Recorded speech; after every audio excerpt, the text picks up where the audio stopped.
Thank you very much. Muchas gracias. I bet some of you are watching the debate under the table on your cell phones. I was. No, that is not true. Thank you so much for the International Center for Journalists for this award. I am humbled and honored to share this award with Joanny, Priyanka, and Lindsay. You know, sometimes we forget that how lucky we are in this country. When I hear all their stories and Joanny's stories and journalists from Mexico and Latin America, they are risking their lives. And sometimes here in the United States, you have a problem with the president or with mi amigo Donald Trump. And you know what happens? Nothing happens. You go home, you take a bike ride with your kids, you go to the supermarket, and then that's fine. You go to bed. Nothing happens. And as a journalist, I really have to admire and have to thank this country for giving me the opportunities that my country of origin couldn't give me. I want to thank Chiki for being with me tonight and all the important moments. And so let's talk about Donald Trump, right? Well, let me tell you, after my encounter with Donald Trump just a couple of months ago, many people have asked me, are you a journalist or an activist? And I do understand why they asked me that question. After all, what they saw on television, what you saw on television and on social media, was a reporter challenging a presidential candidate. So here's my answer. I'm just a journalist who asks questions, that's all. But sometimes, and this is the difference, sometimes as a journalist, you have to take a stand. And I took a stand. What Donald Trump said about Mexican immigrants was wrong and was completely false. No, the vast majority of Mexican immigrants are not criminals. The vast majority are not drug traffickers, and they are not rapists. As a matter of fact, all the studies that I've seen, all the studies conclude that immigrants are less likely to commit crimes than those born here in the United States, and the reason is very simple. Immigrants, you know, they don't want to get in trouble with the police because they simply don't want to be deported. So I clearly felt that Donald Trump was promoting bigotry and discrimination with his speeches, and that it was dangerous for a presidential candidate to attack immigrants and Latinos. Others, unfortunately, have followed his example. So I did what you would have done. I did what any other reporter would have done. I wrote him a letter with my cell phone number on it, requesting an interview. Huge mistake, because instead of granting me an interview, as he has done with other media, he published my cell phone number on Instagram. So, of course, I had to get the new cell phone. So, first lesson, never, ever, ever give your cell phone number to Donald Trump. So, still, I had many questions for him. So 2 months later, we went to a press conference in Dubuque, Iowa, and you know exactly what happened. He didn't like my question. He called a bodyguard, taller than me, and he threw me out of a press conference. I've been to Cuba, Joanny. I've been to Venezuela, but this is the first time in my 30 years as a journalist that I've been ejected for a press conference for asking a question.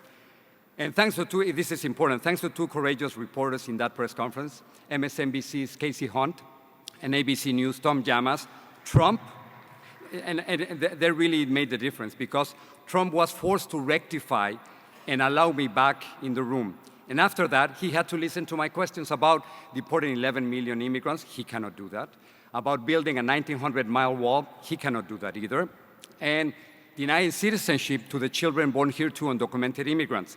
Well, he has to change the Constitution for that. In other words, I finally did my job, which is to ask questions. We can debate all night if I did the right thing. Let me just say to my defense that I did wait for my turn, but I did wait for my turn. He just didn't like the question, and then he called another reporter. But I will not apologize for asking tough questions to a presidential candidate who is offending immigrants, women, and other candidates.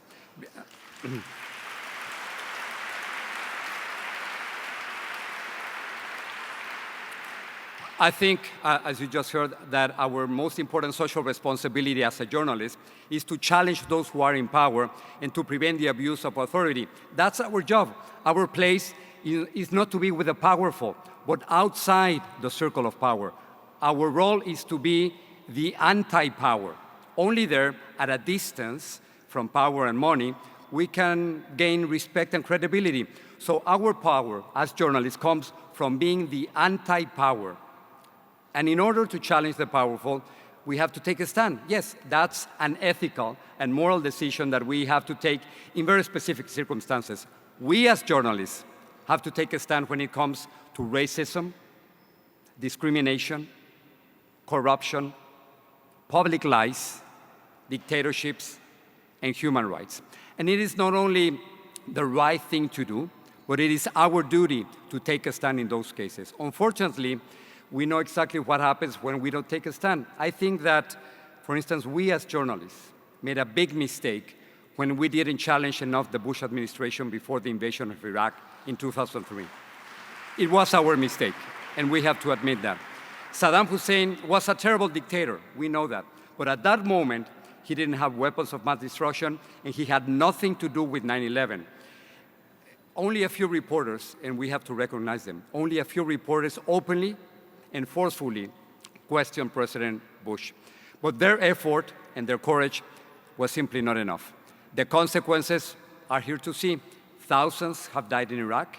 Iraq is not a democracy, and ISIS is a new threat to our national security. I would like to think that we as journalists could have changed that, but the fact is that we didn't. So the lesson is that we should not wait.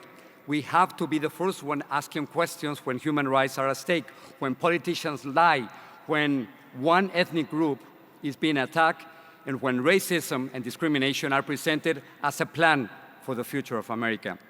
We just can't wait to ask those questions after the election. No, the tough questions have to be asked now, right now. So take a stand and simply don't apologize for that. I want to dedicate this award to the families of the 80 journalists who have been killed in Mexico in the last decade, and also to the reporters in Mexico City who denounced a corruption case known as La Casa Blanca, or the White House, in which Mexico's First Lady bought a $7 million home from a government contractor. You know what happened in Mexico? Nothing happened in Mexico. But those journalists lost their jobs shortly after the report was published. But they haven't been silenced. What I learned from them is that we should not shut up, we should not sit down, and that we should not go. Our job is simply to ask questions. And now, if you allow me, I just want to say a few words in Spanish so they listen in Mexico. They have to listen in Mexico. Quiero solo decir algunas palabras en español para que me oigan quienes están en México.